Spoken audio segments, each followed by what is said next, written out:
Syukur kepadamu Tuhan, sumber segala. Sudah dekat, bertobatlah dan percayalah kepada Injil. Bertobat dan percaya kepada Injil. Inilah era baru, kehidupan baru yang ditawarkan oleh Yesus bagi kita. Dalam menjalani tahun 2024 ini dengan bertobat dan percaya kepada Injil. Bolehlah saya bertanya pada Anda sekalian, apa yang dimaksud oleh Injil? Dengan kata Injil di sini. Apa atau siapa? Apakah buku? Buku Injil? Buku kitab suci? Kalau Yesus mengatakan bertobatlah dan percayalah kepada Injil, apakah buku Alkitab itu yang dimaksud oleh Yesus? Kalau ya, apakah pada waktu itu sudah ada Alkitab?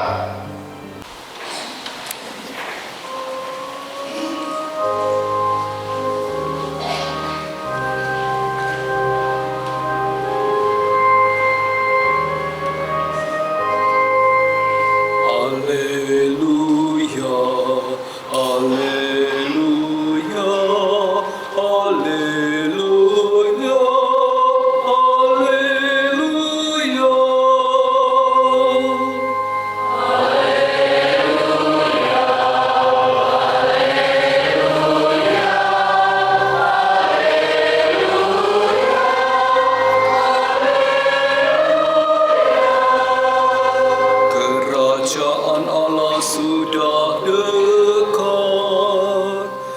percayalah kepada Injil.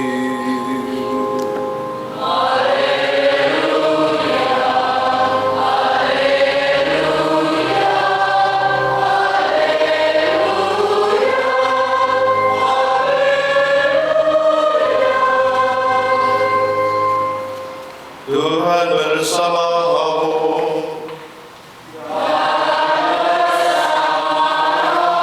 Inilah Injil suci menurut Markus.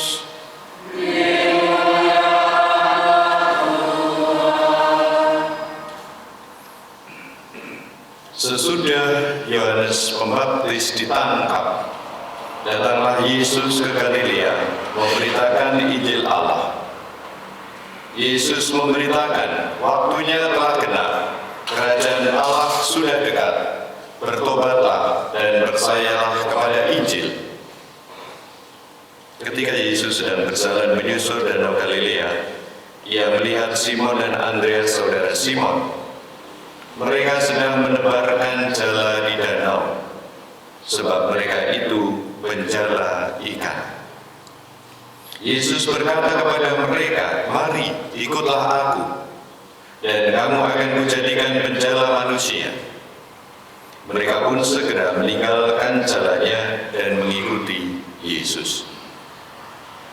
Setelah Yesus meneruskan perjalanannya sedikit lagi, dilihatnya Yakobus anak Zebedeus dan Yohanes saudaranya sedang membereskan jala di dalam perahu.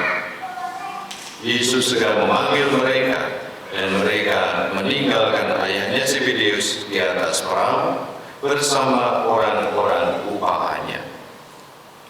Lalu mereka mengikuti Yesus. Demikianlah sabda Tuhan.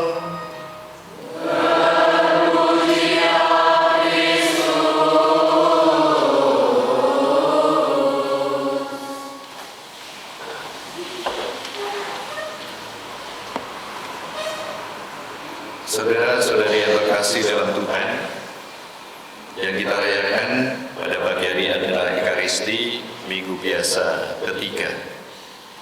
Tentu Minggu Biasa ketiga itu sesudah Minggu Biasa kedua, dan Minggu Biasa kedua itu setelah Minggu Penampakan Tuhan. Minggu Penampakan Tuhan, di mana kita mengalami bersama dengan Yesus transfigurasi. Dan minggu yang kedua itu seperti saya ungkapkan di awal Ekaristi, bahwa kita ditanya, apa yang kamu cari? Ini adalah pertanyaan mendasar dalam kehidupan kita sebagai makhluk ciptaan Allah. Apa sebenarnya yang kamu cari? Dan itulah bekal perjalanan kita selama seminggu ini. Apakah jawabannya sudah ditemukan? Siapa yang Anda cari selama 1 minggu ini? Istri? Cari istri mungkin karena belum punya istri. Atau mungkin Tuhan tunjukkan yang lain. Kok tidak menemukan istri ya?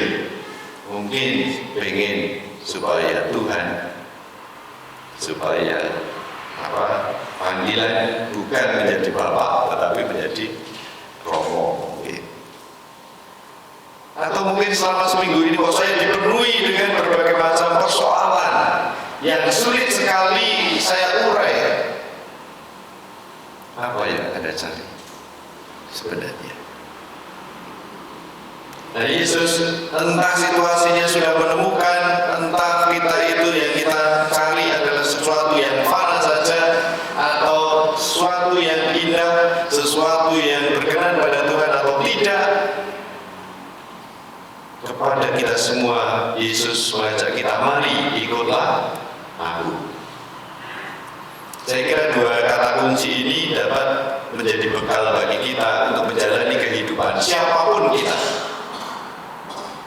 Kalau setiap kali kita ditanya ketika kita berada dalam situasi goyah dalam kehidupan beriman, atau mungkin ketika kita memperjuangkan sesuatu dengan mati-matian, sesuatu yang fana, kita bertanya, cari jawaban dalam hati kita, apa yang kamu cari sebenarnya? Kalau kita mengungkapkan atau lebih menonjolkan egoisme pribadi,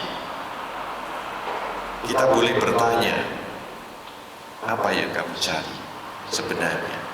Dengan menonjolkan keegoisan pribadi itu. Saudara-saudari yang terkasih, Yesus menawarkan ajakan bagi kita.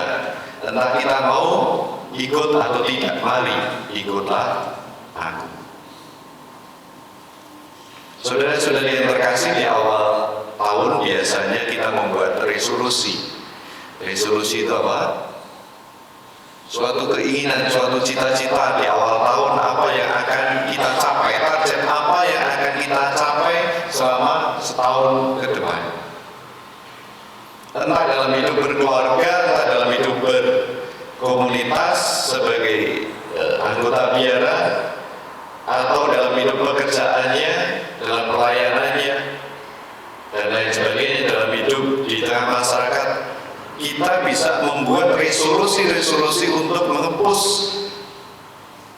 atau menekan atau mencapai cita-cita yang akan kita lakukan, kita inginkan terjadi dalam kehidupan kita. Dan pasti di awal tahun biasanya kita sudah merenungkan itu dan ingin berkomitmen pada Tuhan. Tuhan, aku akan meninggalkan cara hidup yang lama yang tidak sesuai dengan kehendak dan memakai cara hidup yang baru. Manakah jalan cara hidup yang baru yang akan kita tempuh? Siapakah yang akan menjadi panutan? Siapakah yang akan kita ikuti? Saudara-saudari yang terkasih, resolusi yang kita buat atau keinginan, komitmen kehidupan yang kita buat biasanya merupakan peralihan dari suatu zaman atau era atau masa atau kehidupan di mana kita ingin mengalami kehidupan yang lebih bermakna, lebih hidup, lebih sungguh-sungguh dalam mengikuti Tuhan. Nah, dalam pengalaman menjalani era baru, kehidupan yang baru itu dalam Injil hari ini sangat menarik. Di awal Injil dikatakan demikian, sesudah Yohanes Pembaptis ditangkap, apalagi yang akan terjadi? Di Yohanes pada waktu itu sudah mempersiapkan jalan Tuhan, tetapi situasinya adalah ditangkap dan akan dipenjara. Apa yang akan terjadi dalam kehidupan bersama. Lalu Markus mengatakan demikian, datanglah Yesus ke Galilea. Ini era baru, ini zaman baru, ini situasi baru, ajakan baru bagi kita, memberitakan Injil Allah. Yesus memberitakan waktunya telah genap, kerajaan Allah sudah dekat, bertobatlah dan percayalah kepada Injil. Bertobat dan percaya kepada Injil. Inilah era baru, kehidupan baru yang ditawarkan oleh Yesus bagi kita dalam menjalani tahun 2024 ini dengan bertobat dan percaya kepada Injil. Bolehlah saya bertanya pada Anda sekalian, apa yang dimaksud oleh Injil dengan kata Injil di sini? Apa atau siapa? Apakah buku Injil, buku kitab suci? Kalau Yesus mengatakan bertobatlah dan percayalah kepada Injil, apakah buku Alkitab itu yang dimaksud oleh Yesus? Kalau ya, apakah pada waktu itu sudah ada Alkitab seperti yang kita punya? Pasti belum. Alkitab itu paling tidak kitab suci yang paling awal itu baru tahun 60-an. Pasti bukan, tetapi jawabannya bisa kita temukan dalam ayat berikutnya. Yesus berkata, mari ikutlah aku dan kamu akan kujadikan penjala manusia. Inilah Injil. Kalau dikatakan waktunya telah genap, kerajaan Allah sudah dekat, bertobatlah dan percayalah kepada Injil, berarti percaya kepada Yesus, mempercayakan hidup kita pada Yesus. Yesus siapa? Yesus seperti yang diungkapkan oleh Yohanes pada minggu yang lalu, dialah Nabi, dialah Mesias, dialah pembawa kabar sukacita, dan dialah yang merupakan penebus atas segala dosa dan kesalahan kita. Ini era baru, yaitu mengikuti Tuhan Yesus. Dalam bacaan yang pertama diungkapkan juga ada era baru yang dialami oleh orang-orang yang mendapatkan pewartaan dari Yunus, yaitu orang-orang Niniwe. Orang Niniwe pada waktu itu mengalami situasi di mana hidup jauh dari Tuhan. Maka Tuhan akan membinasakan kota Niniwe itu kalau tidak bertobat. Dan Yunus diutus oleh Tuhan untuk mempertobatkan orang-orang Niniwe itu. Dan akhirnya apa? Dikatakan bahwa orang-orang Niniwe percaya kepada Allah, lalu mereka mengumumkan puasa. Baik orang dewasa maupun anak-anak mengenakan kain kafur. Allah melihat perbuatan itu dan batal, tidak jadi membinasakan. Saudara-saudari yang terkasih, era baru, zaman baru, situasi yang baru harus kita ikuti untuk menghayati hidup yang makin bermakna, bertobat dan percaya kepada Injil. Dalam bacaan yang kedua, Santo Paulus mengungkapkan bahwa waktu kita di dunia ini hanya singkat. Waktunya berapa kita itu? Ada yang mungkin sampai 87 nanti, atau 90, atau 100 tahun di dunia ini. Tetapi itu semua sebenarnya adalah waktu yang singkat untuk mempersiapkan kehidupan kekal, kehidupan bersama dengan Allah. Waktunya singkat, sebab itu kita perlu mengambil sikap dalam kehidupan kita. Santo Paulus mengungkapkan kepada kita bagaimana kita menghayati hidup di dunia ini. Maka saudara-saudari yang terkasih, apa yang perlu kita usahakan di dalam kehidupan mengikuti Tuhan Yesus itu? Apa? Paling tidak adalah ini, spirit era baru. Setiap kita menjalani kehidupan, ketika kita mengalami kebingungan, ketika kita mengalami jauh dari Tuhan, ketika kita tidak berjalan dalam rel yang benar, kita ingat ajakan Tuhan. Tawaran dari Yesus Kristus, mari ikutlah aku. Mungkin dalam kehidupan kita ada penderitaan yang sudah menaun. tidak selesai-selesai. Dan jawabannya, ikutlah Tuhan. Mari kita ikut Tuhan. Bertobat dan percaya kepada Injil. Tinggalkan yang lama, tekuni yang baru, yang ditunjukkan oleh Tuhan. Bagaimana menjalani kehidupan itu? Santo Paulus mengajak kita untuk mempunyai sikap batin lepas bebas. Tadi dikatakan oleh Santo Paulus demikian. Sebab itu mereka yang beristri hendaknya berlaku seolah-olah tidak punya istri. Maksudnya apa? Masih cakap gitu. Lalu kemana-mana saya belum beristri loh. Seenaknya begitu, seolah-olah tidak beristri. Atau bisa dibalik juga, seorang istri bertindaklah seolah-olah tidak punya suami. Apakah itu lalu dikatakan bahwa kita boleh bertindak semena-mena seenaknya sebagai seorang Kristiani, meninggalkan istri atau meninggalkan suami? Orang-orang yang menangis seolah-olah tidak menangis. Jadi Santo Paulus mengajak kita dalam menjalani kehidupan mengikuti Yesus ini dengan memakai kata seolah-olah. Orang-orang yang memiliki seolah-olah tidak memiliki. Ini dalam pengalaman meditasi itu bisa dilatih. Dalam meditasi misalnya saya memiliki mobil dan mobil itu sungguh sangat bermakna, sangat powerful dalam kehidupan, sangat penting dalam kehidupan saya. Maka baret sedikit saja nggak boleh, marah besar. Ada saudaranya yang sedang kecelakaan gitu, dipinjam saja nggak boleh, karena sangat sayang dengan mobil ini. Maka bagaimana kita mempunyai sikap lepas bebas? Berlatihlah dengan kata-kata seolah-olah ini. Bayangkan dalam diri kita, ketika saya sangat mencintai mobil itu, apa yang ada di dalam batin kita? Dan bayangkan ketika mobil itu tidak ada, apakah saya masih bisa hidup?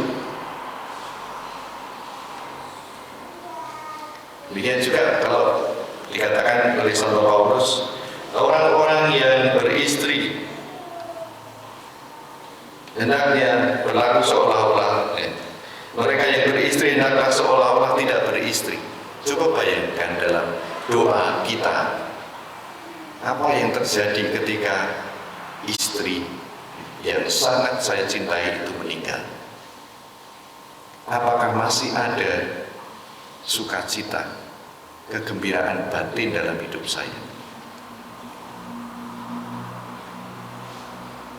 Sebagai seorang suster yang dipercayai untuk melayani umat mereka yang sungguh-sungguh membutuhkan misalnya, dan sangat mencintai karya itu, orang dalam pengalaman doa, seandainya pada suatu ketika bahwa semua itu tidak bisa saya pegang lagi, apakah saya masih mempunyai sukacita? Ataukah saya menjadi orang yang linglung, orang yang tidak mampu untuk berbuat sesuatu? Apakah hidup saya masih bermakna kalau tanpa itu?